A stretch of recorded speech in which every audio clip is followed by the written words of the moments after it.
अस्सलाम वालेकुम दोस्तों। एहसास कहानियाँ चैनल में आप सबको खुशामदीद कहते हैं। मेरा भाई बहुत ही ज़्यादा जवान और खूबसूरत था और मुझे बहुत प्यारा था, क्योंकि वही मेरा सब कुछ था। मेरी अम्मी बीमार रहती थी, बाबा इस दुनिया में नहीं थे। भाई को मुझसे बहुत मोहब्बत थी। वो कहता था तू जो कहेगी मैं करूँगा। लेकिन कुछ दिनों से उसकी हरकतें कुछ मशकूक सी हो गई थी। एक दिन तो मैंने उसका पीछा करने की ठान ली, और मैं इस मकाम तक कैसे पहुंची, ये एक बहुत ही अजीबोगरीब कहानी थी। ना जाने क्या क्या देखने के बाद मैंने ये फैसला किया था। मैंने उसके कमरे की खिड़की को पहले से ही खोल के रख दिया। सोचा कि रात को अंदर जाके देखूंगी कि क्या हो रहा है। लेकिन जब कमरे के अंदर झांक कर देखा तो शायद ये मेरी ज़िंदगी की सबसे बड़ी गलती थी, क्योंकि मेरा भाई उस कमरे में 4 औरतों के साथ मौजूद था। और जब ये पता चला कि वो चारों ही उसकी सगी। इंसान भी कितना अजीब है, अपने आप को एक सवाल से बचाने के लिए दूसरे सवाल में डाल देता है। मेरा नाम मारिया है और मुझे पता था कि हम जिस गांव में रहते हैं उस गांव में हमारे साथ कभी कुछ भी अच्छा नहीं होगा, क्योंकि यहाँ पर कुछ अजीबोगरीब किस्म की रस्में थीं। सबसे बड़ी रस्म तो ये थी कि लड़की जवान हो जाती थी तो उसे सर से लेकर पाँव तक खुद को सजा के रखना पड़ता था, ताकि उसके ज़्यादा से ज़्यादा रिश्ते आए। और इस गांव में कोई भी ऐसा नहीं था जो अपनी एक ख़ास उम्र के बाद कुंवारा बैठा हो। सबको शादी करनी होती थी। अगर किसी की बीवी मर जाती तो उसे फ़ौरन ही दूसरी शादी करने के बारे में कह दिया जाता था। शायद एक तरह से ये ठीक भी था। लोग कहते हैं कि अगर सबकी शादी हो जाएगी तो यहाँ से बेहयाई ख़त्म हो जाएगी, क्योंकि ये वो गांव था जहाँ पर पहले बहुत ज़्यादा बेहयाई थी। और मुझे नहीं पता था कि इस गांव की रस्मों के पीछे मेरे एक इकलौते भाई के साथ इतना बुरा हो जाएगा। उसकी हालत भी देखी नहीं जाएगी। आज उसे उसकी ज़िंदगी के सबसे बड़े राज के बारे में पता चला तो वो अजीब सी हालत में आ गया था। उसको ये समझ नहीं आ रहा था कि वो क्या करे। मेरे भाई का नाम ज़मान था। वो एक बहुत ही खुश शक्ल लड़का था, पूरे गांव का सबसे खूबसूरत लड़का था। जैसा मैंने पहले बताया, इस गांव में ज़्यादातर लड़कियों की शादी हो चुकी थी, लेकिन कोई भी कुंवारी लड़की अगर मेरे भाई को देखती तो उससे शादी करने के लिए फ़ौरन तैयार हो जाती। मुझे पूरे गांव का पता नहीं था, लेकिन देखने में यही आता था कि जैसी लड़की जवान होती थी उसकी शादी करवा दी जाती थी। मेरी बारी भी आने ही वाली थी, लेकिन उससे पहले मेरे भाई की शादी करनी थी। हमें एक लड़की की तलाश थी। यहाँ पर एक ही शख्स था जो पूरे गांव के रिश्ते करवाता था, और ये भी असूल था कि सब उसी से रिश्ता करवाएंगे, क्योंकि माना जाता था कि जितने भी रिश्ते उसने जोड़े थे वो कभी नहीं टूटे थे। और मेरी अम्मी भी बहुत ज़्यादा वहम करती थी, इसीलिए उसको ही घर पर बुला लिया। उसने कहा कि ठीक है, तुम्हारे लिए कोई रिश्ता तलाश करता हूँ। और वो बहुत ही जल्द एक लड़की का रिश्ता लेकर आ गया। उसका नाम अनम था। देखने में इतनी ज़्यादा खूबसूरत नहीं थी, लेकिन मेरे भाई को पसंद आ गई। उसने कहा कि मुझे ऐसी ही बीवी से शादी करनी है। मेरे भाई की शादी अनम से करवा दी गई, पर शादी वाले दिन ना तो वो खुश थी और ना ही भाई। कम से कम ऐसे तो नहीं जैसे कि शादीशुदा जोड़े खुश होते हैं।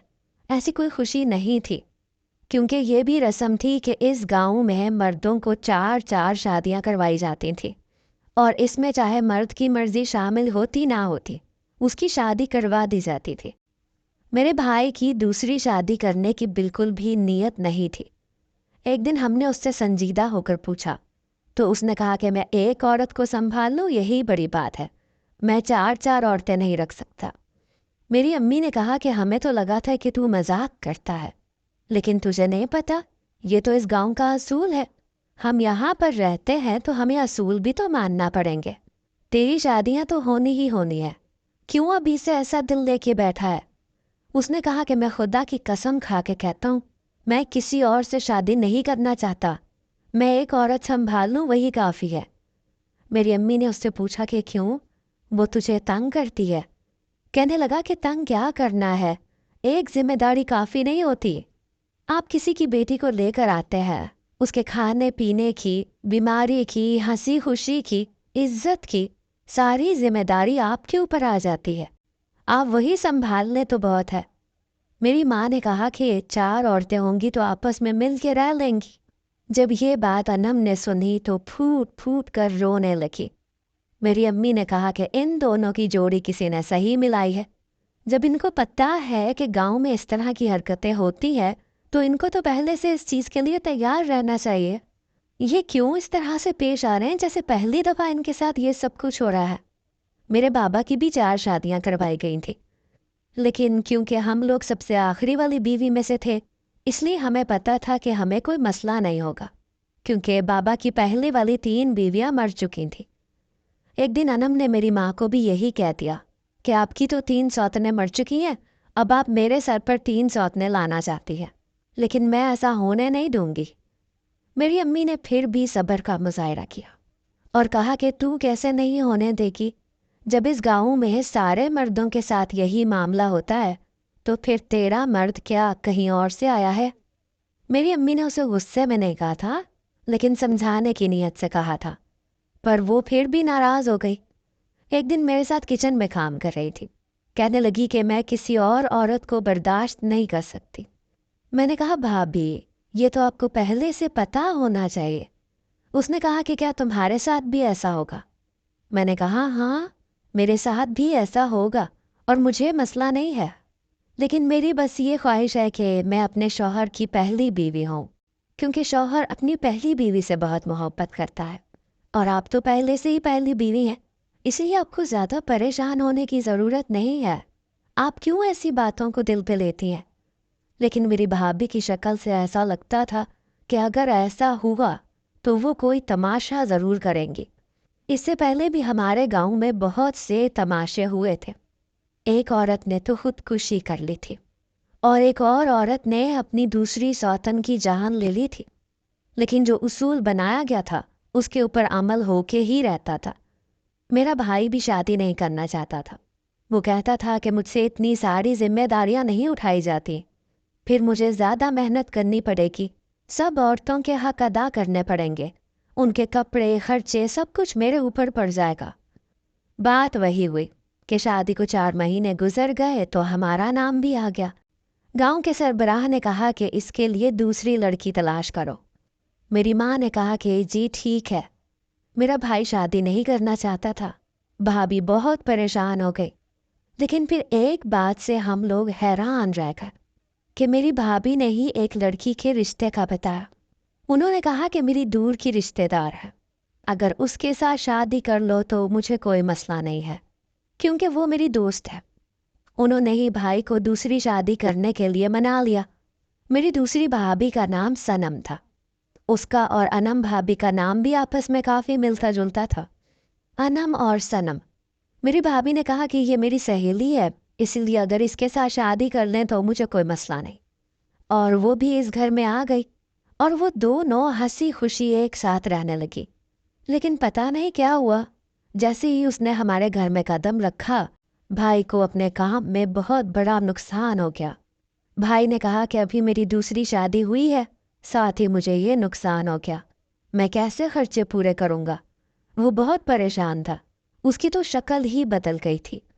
अभी उसकी शादी को 6 महीने भी नहीं हुए थे कि दूसरी शादी हो गई। दूसरी औरत भी अच्छी थी, मेरी भाभी बुरी नहीं थी। घर के काम में उन्होंने कभी आनाकानी नहीं की थी, बल्कि वो अपनी ज़रूरत से ज़्यादा काम करती थी। और अब दूसरी भाभी भी काम करती थी। दोनों मिलजुल के रहती थीं, हंसी मजाक करती थी, एक दूसरे के कपड़े भी पहन लेती थी। मैं हैरान थी। मैंने कहा कि ये क्या माजरा है। मेरी पहली भाभी तो सौतन के नाम से ही आग बगोला हो जाती थी, और अब वो आ गई है तो उसके साथ इस तरह से पेश आ रही है जैसे कि जन्मों की बिछड़ी हुई बहनें मिल गई हो। उन्होंने कहा कि मेरी दूर की कज़न है तो मेरी दोस्त है, लेकिन ऐसी भी क्या दोस्त थी, और क्या दोस्ती में इंसान अपना सुहाग बांट सकता है। हाँ ये बात ठीक है कि इस गांव में तो सभी ये करते थे, लेकिन दिल से और खुशी से तो कोई भी नहीं करता था।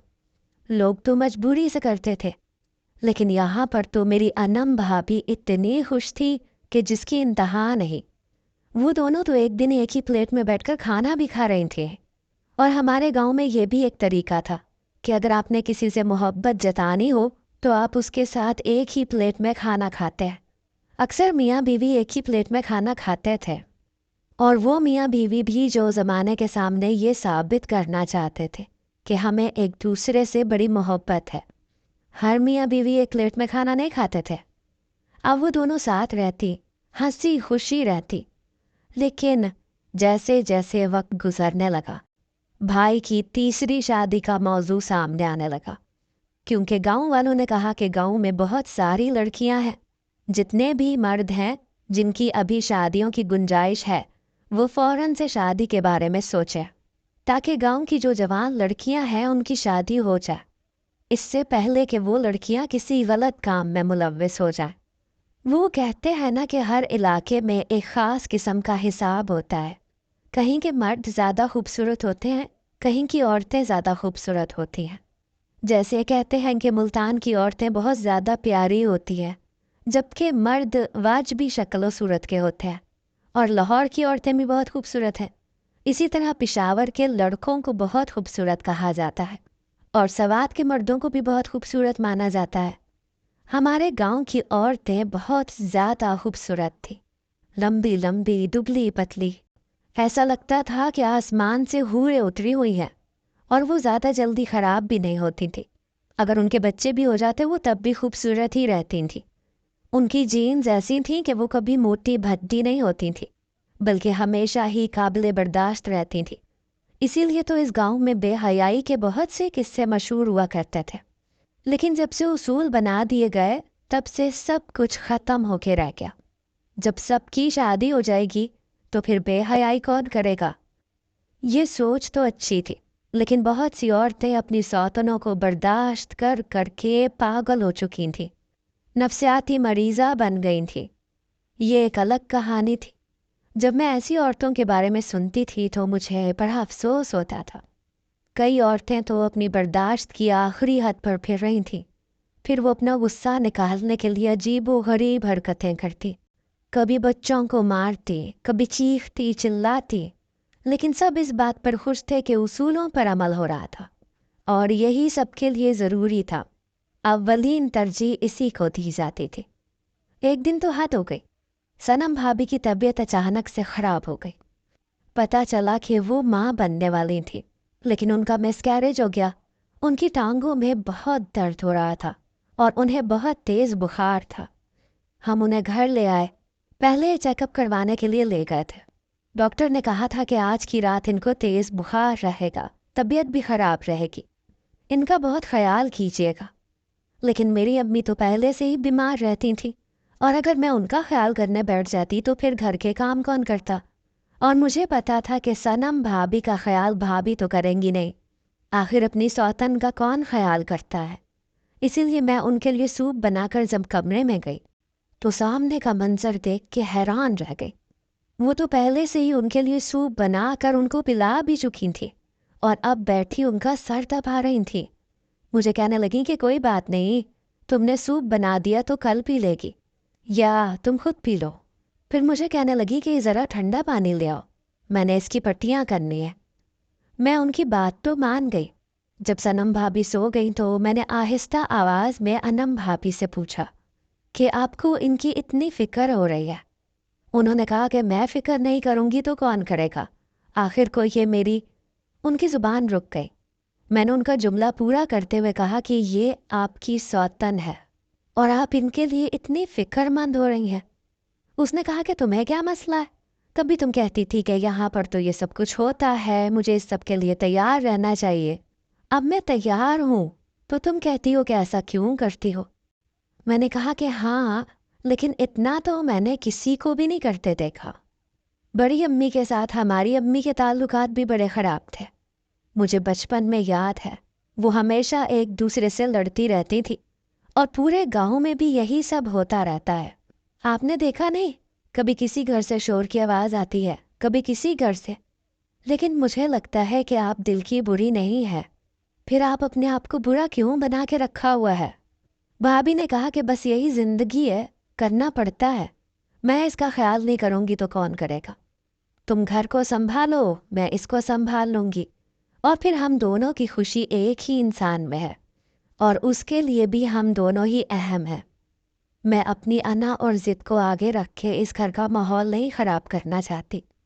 میں نے کہا کہ یہ تو آپ نے بہت اچھی بات کی، اللہ آپ کو اس کا اجر ضرور دے گا، پر دراصل ابھی بھی مجھے یہ سب کچھ ہضم نہیں ہوا تھا۔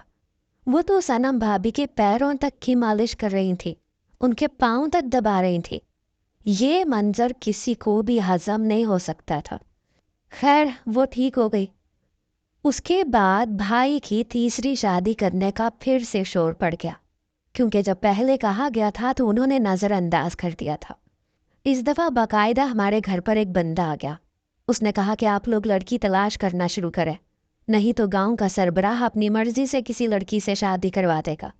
جیسے ہی یہ بات ہوئی تو صنم بھابھی کے دل پہ لگی۔ انہوں نے کہا کہ نہیں ہم خود ہی تلاش کر لیں گے۔ انہوں نے ایسے کیوں کہا کہ ہم خود ہی تلاش کر لیں گے؟ کیا ان کو بھی انم بھابھی کی طرح تیسری سوتن لانے کا شوق تھا؟ میرے منہ سے یہ بات نکلی اور سچ ہو گئی۔ وہ واقعی اپنی مرضی سے تیسری سوتن لے آئے، اور انہوں نے کہا کہ یہ میری سہیلی ہے۔ اس کا نام سمن تھا۔ ان تینوں کے نام اتفاق سے ہی ملتے جلتے تھے، یا میں پاگل ہو رہی تھی؟ خیر اب وہ بھی اس گھر میں آ گئی۔ اس کی شکل صنم بھابھی سے بہت زیادہ مل رہی تھی۔ انہوں نے کہا کہ یہ میری پھپھو کی بیٹی ہے، اور میں یہ حساب لگانے بیٹھ گئی کہ پھپھو کی بیٹی ہے تو پھپھو کی شادی تو کسی غیر سے ہوئی ہوگی، تو پھر ان کی شکل اتنی آپس میں کیوں ملتی ہے؟ خیر تھی تو وہ ان کی رشتہ دار ہی۔ اب وہ بھی اسی گھر میں رہنے لگی، اور میرے بھائی پر مزید ایک عورت کا بوجھ پڑ گیا، اور پھر یہ تینوں اس کے ساتھ جھگڑا بھی بہت کرتی تھیں۔ ایسے نہیں تھا کہ اچھے طریقے سے رہتی تھیں، آپس میں تو مل جل کے رہتی تھیں، لیکن بھائی کے ساتھ جھگڑا ضرور کرتی تھیں۔ کبھی کوئی ناراض ہو جاتی تھی، کبھی کوئی ناراض ہو جاتی تھی، اسی لیے بھائی پریشان رہتا تھا۔ ایک دن تو وہ باہر بیٹھا تھا اور مجھے پتا بھی نہیں تھا۔ میں نے اس طرف جھاڑو پھیرنا شروع کر دیا تو اس نے کہا کیا ہو گیا ہے؟ میں ادھر بیٹھا ہوا ہوں۔ میں نے کہا آپ ادھر کیوں بیٹھے ہیں؟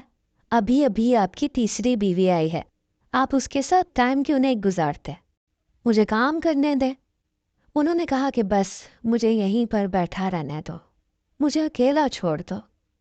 میں اپنے بھائی کے لیے بڑی فکر مند تھی، کیونکہ میرا ایک ہی بھائی تھا، لیکن فی الحال نہ تو میں اس سے کھل کے بات کر سکتی تھی، نہ ہی اس کی ذمہ داری کم کر سکتی تھی۔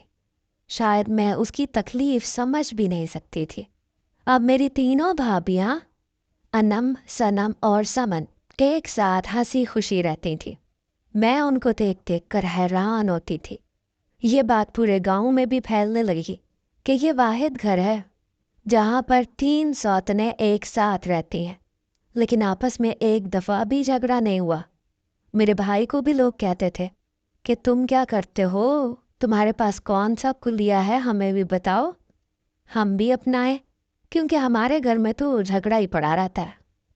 پچھلے دنوں ہمیں یہ بھی سننے کو ملا کہ ایک سوتن دوسری سوتن کے سر میں استری دے ماری، اور اس کا اتنا برا حال ہو گیا کہ وہ ہسپتال پہنچ گئی۔ میری امی بھی لوگوں کو بڑے فخر سے بتاتی تھیں۔ وہ کہتی تھی کہ میں نے ان تینوں کو سیدھا رکھا ہوا ہے، جرت ہے بھلا ایک دوسرے سے لڑکے تو دکھائیں۔ میرا بھائی بھی لوگوں کو کہہ دیتا کہ پتہ نہیں شاید میری قسمت اچھی ہے، لیکن میں جانتی تھی کہ اس میں کسی کا بھی کوئی کمال نہیں تھا، بلکہ ان تینوں کا اپنا ہی کمال تھا، جو یہ ایک دوسرے سے لڑتی جھگڑتی نہیں تھی اور ایک ساتھ خوش رہتی تھی۔ اور جب چوتھی شادی کی بات ہوئی تو تب بھی ان تینوں کو کوئی مسئلہ نہیں تھا۔ اب ہمارے گھر میں میرے بھائی کی چوتھی شادی ہونے والی تھی۔ اس دفعہ تو وہ یہ سوچنے لگا کہ ہم یہاں سے کہیں چلے جاتے ہیں، بس جتنی ہو گئی سو ہو گئی، میں ایک اور عورت نہیں لانا چاہتا۔ لیکن مسئلہ یہ تھا کہ ہمارے پاس جو زمینیں تھیں وہ سربراہ کی تھیں، یعنی ہم ان کی زمینوں پر کام کرتے تھے، ان کی کمائی بھی ہم کھاتے تھے، لیکن اس کا ایک حصہ سربراہ کو دیتے تھے، اور وہ زمین سربراہ کی تھی۔ اگر ہم یہاں سے جاتے تو ہمارے پاس گھر کے سامان کے علاوہ کچھ بھی نہیں ہونا تھا، اور ہمیں پھر صفر سے سب کچھ شروع کرنا پڑتا۔ اب کچھ میری بھی شادی ہونے والی تھی۔ اماں نے کہا کہ بس چوتھی بہو آ جائے، اس کے بعد میں اپنی بیٹی کی شادی کروا دوں گی، اور میری جس گھر میں شادی ہو رہی تھی میں وہاں پر دوسری بیوی بن کے جا رہی تھی۔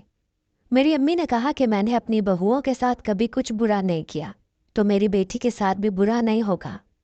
मेरी शादी जिस घर में हो रही थी वहाँ पर पहले से ही एक औरत मौजूद थी और सुनने में आया था कि बड़ी खतरनाक थी।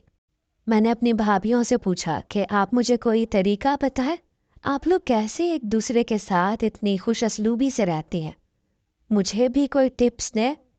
तो वो इस बात पर हंसने लगी। उन्होंने कहा कि जो हमारी टिप है ना, वो तुम्हारे काम नहीं आने वाली, तुम अपने नसीब के लिए दुआ करो। मुझे उनकी ये बात कुछ समझ नहीं आई और मुझे गुस्सा भी आ गया। मुझे ऐसे क्यों लगता था कि कोई गड़बड़ है, और मुझे यकीन तब हुआ जब चौथी लड़की भी ये लोग अपनी पसंद से ले आए, यानी कि मेरी भाभीयों की आपसी पसंद से वो लड़की आई थी। ये सब एक दूसरे की रिश्तेदार थी और वो भी इन्हीं की रिश्तेदार थी। और जब मैंने उसका नाम सुना तो मेरे कानों से धुआं निकल आया। उसका नाम अमन था। ये इनके नाम क्यों आपस में मिलते थे? क्या सारे इत्तेफाक हमारे ही घर में हो रहे थे? अम्मी ने कहा कि तू चुप कर जा, अपनी शादी की तैयारी कर। वो भी बाकियों के साथ हंसी खुशी रहने लगी। कभी ये लोग आपस में कोई चीज़ बना के छोटी सी पार्टी कर लेते, कभी एक साथ बैठे हंसी मजाक कर रहे होते। हमारे यहाँ ज़्यादा कोई होटल या इस तरह का माहौल तो था नहीं। घर में ही कुछ बना लेते थे, मिलजुल कर खा लेते थे।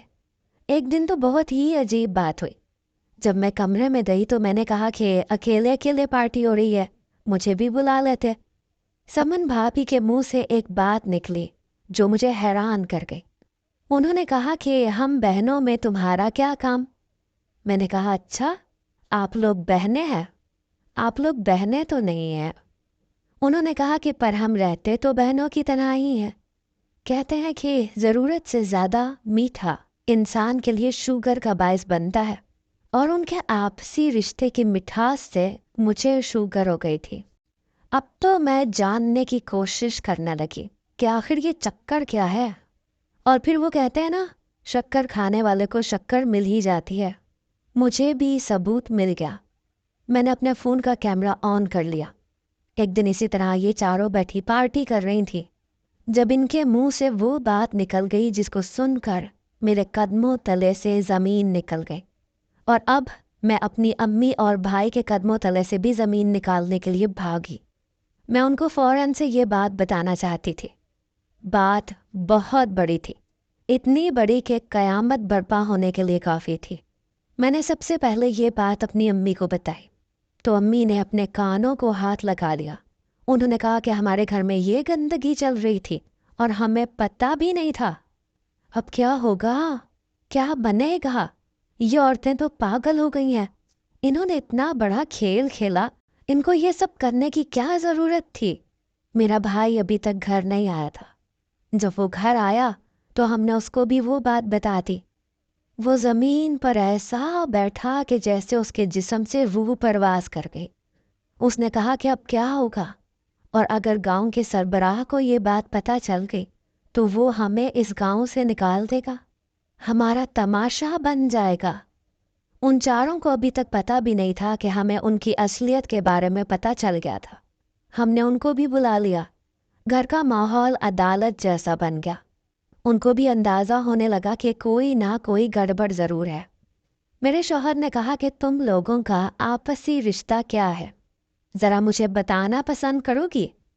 तो उन्होंने कहा कि हम एक दूसरे की सौतन है, इसके अलावा और क्या रिश्ता है? उसने कहा कि नहीं, मैं तुम लोगों के असली रिश्ते की बात कर रहा हूँ, क्योंकि मुझे सब कुछ पता चल गया है। जब वो चारों आपस में बैठी पार्टी कर रही थी तो वो ये बातें कर रही थी कि किसी को कानों कान खबर भी नहीं हुई कि हम चारों बहनें हैं, वरना कभी सौतनें इतने प्यार से रहती हैं। ये तो अच्छा हुआ कि अनम की अकल ने काम किया और अपने बाद वो हम सबको भी यहाँ ले आई। कम से कम बहनें हैं तो एक दूसरे का बुरा तो नहीं चाहती है ना। ये चारों आपस में बहनें थी, तभी तो इनके नाम एक दूसरे से मिलते थे। और इन्होंने ये इसीलिए किया था कि किसी और को सौतन बनाने से अच्छा है कि अपनी बहन के साथ ही रह लिया जाए। लेकिन इनको ये नहीं पता था कि इस तरह से तो निकाह जायज़ ही नहीं था। हम लोगों ने इस बात को छुपाने की बहुत कोशिश की। मेरे भाई ने दूसरे शहर के मुफ्ती से जाकर पूछा। اس نے کہا کہ 3 عورتوں کو طلاق دینی ہوگی، پہلی والی کے ساتھ رہنا ہوگا۔